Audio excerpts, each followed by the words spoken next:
SC వర్గీకరణ కోసం ప్రయత్నం చేసినటువంటి విద్యార్థి మిత్రులు అలాగే మీడియా మిత్రులు, ఇవాళ గ్రూప్ 1 యొక్క వివాదం రాష్ట్రాన్ని కుదిపేస్తూ ఉన్నది.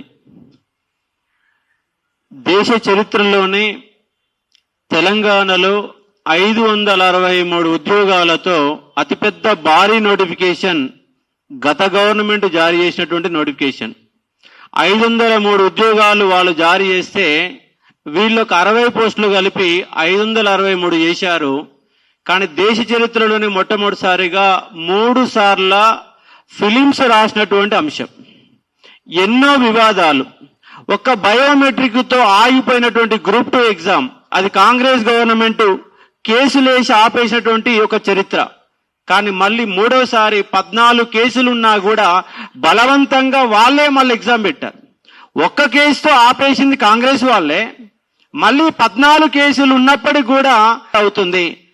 ఎస్సీ వర్గీకరణ నేపథ్యంలో మాదిగ కమ్యూనిటీ, దాని ఉపకులాల వాళ్ళు కూడా ప్రధానంగా డిమాండ్ చేస్తున్నారు. ఇప్పుడున్నటువంటి నోటిఫికేషన్లు, ఇంకా ఉద్యోగాలు ఇవ్వని ఒక నోటిఫికేషన్లలో మా ఎస్సీ వర్గీకరణ అమలు చేస్తే మాకు అట్లీస్ట్ ఒక 600 మంది కుటుంబాలు బాగుపడతాయి, తక్షణం అమలు చేయాలని వాళ్ళు కూడా డిమాండ్ చేస్తూ ఉన్నారు. వాళ్ళకి సంపూర్ణ మద్దతు తెలుపుతా ఉన్నాం. ఎందుకంటే సుప్రీంకోర్టు తీర్పు వచ్చిన రోజే కనీసం ఒక గంట కూడా టైం తీసుకున్నటువంటి ముఖ్యమంత్రి, మరి ఆయన అవగాహన ఉండి మాట్లాడిండా, మరి అవగాహన లేక మాట్లాడిండా, మరి అవగాహన ఉన్నదని మనం అనుకుందాం. మరి అవగాహన ఉంటే ఏమన్నాడంటే, అవసరమైతే ఆర్డినెన్స్ జారీ చేసైనా ఎమ్మటే ఎస్సీ వర్గీకరణ ఉన్న ఉద్యోగాలన్నిటికీ ఇంప్లిమెంట్ చేస్తామని చెప్పిండు. మరి ఆయన చెప్పిన మాటని ఆయనే మర్చిపోతే ఎట్లా? కాబట్టి వాళ్ళ రెడీ అవుతున్నటువంటి గ్రూప్ 1, గ్రూప్ 2, గ్రూప్ 3 అలాగే మరికొన్ని ఉద్యోగాలు 661 ఉద్యోగాలు ఇప్పుడు ఎస్సీ వర్గీకరణకు రాబోతున్నాయి. అది అమలు చేసిన తర్వాత చేయాలని మందకృష్ణ మాదిగ, అలాగే మాదిగ జాతి బిడ్డలంతా, అనుబంధ కులాల వాళ్ళు, మాలాంటి వాళ్ళందరూ కూడా మద్దతు తెలిపి ఇమీడియట్ గా అమలు చేయాలని మేము డిమాండ్ చేస్తా ఉన్నాం. ఇక మరొక విషయం ఏంటంటే, ఇవాళ గ్రూప్ 1 అనేది గందరగోళంగా మారింది. తెలుగు మీడియం అభ్యర్థులంతా ఆగమాగం చేశారు. వాళ్ళకొక్కరు కూడా 500 పైన మార్కులు వచ్చే పరిస్థితి లేదు. కానీ మెయిన్ సెలెక్ట్ అయిన వాళ్ళు 40% మంది ఉన్నారు. 40%లో కనీసం 10% మంది కూడా ఇవాళ మెయిన్స్ లో ఎగ్జామ్ రాసిన ఫైనల్ రిజల్ట్ లో కనబడతలేరు. ఇవాళ అన్ని తప్పిదాలే ఇలా కనబడతా ఉన్నాయి. టీజీపీఎస్ లో వాళ్ళు జిఆర్ఎల్ ఎందుకు ఇస్తలేరు? ఎందుకు భయపడుతున్నారు? మరి గ్రూప్ 2 జిఆర్ఎల్ ఇచ్చారు, గ్రూప్ 3 జిఆర్ఎల్ ఇచ్చారు, జేఎల్ జిఆర్ఎల్ ఇచ్చారు.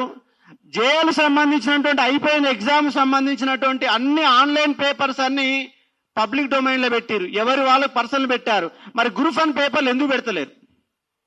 ఒక జేఎల్ పెట్టినారు, అలాగే గ్రూప్ 2, గ్రూప్ 3 సంబంధించినటువంటి ఓఎంఆర్ షీట్లు మొత్తం కూడా వాళ్ళకి వ్యక్తిగత లాగిన్లలో మార్కులు లిస్టు పెట్టారు, వాళ్ళ పేపర్లు పెట్టారు. మరి గ్రూప్ 1 ఎందుకు పెడతలేరు? గ్రూప్ 1 లో ఏదో మతలబు జరిగింది. నేనేమంటున్నంటే బ్యాక్ డోర్ ద్వారా ఉద్యోగాలు అమ్మారు, బ్యాక్ డోర్ ద్వారా ఉద్యోగాలు అమ్మారు అని నేను బలంగా ఆరోపణ చేస్తున్నా. ఎందుకంటే యూపీఎస్ లో కూడా టాపర్కి వచ్చిన mark 49.5%. Union public service commission లో 50% మార్కులకే ఆల్ ఇండియా టాపర్ గా ఉంటే, ఇక్కడ 50% పైగా 300 మంది ఉన్నారు. 50% పైగా మార్కులు వచ్చిన వాళ్ళు 300 మంది ఉన్నారు. అది ఏపీపీఎస్ లో లేదు, ఏ పబ్లిక్ సర్వీస్ కమిషన్ లేదు. మరి 300 మంది పైగా ఎట్లా మార్కులు వచ్చినాయి అంటే, మీరు బ్యాక్ డోర్ ద్వారా బయట రూమ్లలో కూర్చోబెట్టి పేపర్లు రాపిచ్చి మీరు పెట్టారా? పెట్టలేదంటే ఎందుకు జిఆర్ఎల్ ఓపెన్ చేయడం లేదు? ఇవాళ దేశ చరిత్రలో ఎక్కడ కూడా 44% మంది ఓసీలు సెలెక్ట్ అయ్యారంటే కాల. ఈ గ్రూప్ 1 లో ఎస్సీలు ఎంతమంది అంటే 3% మంది టాప్ 100 ఉన్న వాళ్ళు, ఎస్టీలు ఎంతమంది అంటే 5% మంది ఉన్నారు. మరి ఓసీలు 44% మంది ఎట్లొచ్చారు? వాళ్ళ జనాభా ఉన్నది 10% అయితే 44% మంది అంటే ఓపెన్ లో ఉన్న ఉద్యోగాలు మొత్తం వన్ సైడ్ గా కొల్లగొట్టడం కోసమే ఈ రేవంత్ రెడ్డి గవర్నమెంట్, రెడ్డి గవర్నమెంట్ ఇవాళ బీసీలకు, ఎస్సీలకు, ఎస్టీలకు అన్యాయం చేసి ఉద్యోగాలు కొల్లగొడుతుంది. ఆ ఓసీ వర్గానికి సంబంధించిన వాళ్ళు బ్యాక్ డోర్ ద్వారా 200 ఉద్యోగాలు అమ్మేస్తున్నారు. వాళ్ళ అనుచర వర్గానికి ఉద్యోగాలు ఇస్తున్నారు. రాష్ట్ర చరిత్రనే మార్చాలనుకుంటున్నారు. ఎందుకంటే ఇవాళ గ్రూప్ 1 వాళ్ళు గనక సెలెక్ట్ అయితే వాళ్ళు రాబోయే ఐఏఎస్ ఆఫీసర్లు, కాబోయే ఐపీఎస్ ఆఫీసర్లు. ఇవాళ 33 జిల్లాలు ఉంటే 33 జిల్లాలలో 30 జిల్లాలకు ఉన్న వాళ్ళందరూ కూడా గ్రూప్ 1 ద్వారా సెలెక్ట్ అయినటువంటి ఐఏఎస్ ఆఫీసర్లే, ఐపీఎస్ ఆఫీసర్లే. ఇట్లా బ్యాక్ డోర్ ద్వారా ఉద్యోగాలు అమ్ముకోవడం, 44% మంది ఓసీలకు ఇవ్వడం, టాప్ 100లో ఉమెన్స్ 40 మంది ఉండడం ఎక్కడ కూడా లేదు.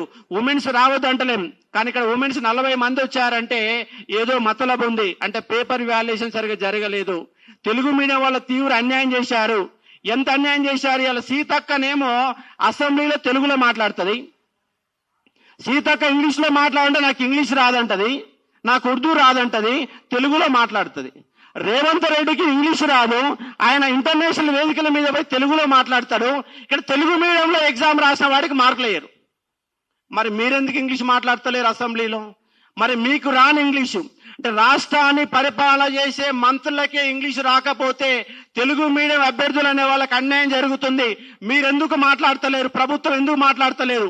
లేదంటే తెలుగు మీడియం వాళ్ళు పనికిరారనుకుంటే రాష్ట్ర ప్రభుత్వంలో అధికార భాష తెలుగును రద్దు చేయండి, అధికార భాషా సంఘాన్ని రద్దు చేయండి, ఇక్కడ ఇంగ్లీష్ని అఫీషియల్ లాంగ్వేజ్ డిక్లేర్ చేయండి. మరి పక్క రాష్ట్రంలో తెలంగాణ రాష్ట్రంలో తెలుగు ఎందుకు? మరి తెలుగు అన్నాయని వాళ్ళు ఈనాడు పేపర్లు మిగతా పేపర్లు వాళ్ళు తెలుగు మీడియం అనగానే గొంతు చించుకొని అరుస్తారు, రాస్తారు. మరి ఇప్పుడు అన్యాయం జరుగుతుంటే ఎందుకు మాట్లాడతలేదు మీడియా? వాళ్ళ ఉన్న మీడియా మొత్తం వాళ్ళ TV9 కావచ్చు, TV5 కావచ్చు, అన్ని కూడా ఇంగ్లీష్ మీడియం ఛానల్స్ మార్చుకోండి. తెలుగు మీడియం తెలంగాణలో అవసరం లేదు. లేదంటే తెలుగు మీడియం కోసం కొట్లాడండి. తెలుగు మీడియం వాళ్ళకి తీవ్రమైన అన్యాయం జరుగుతుంది.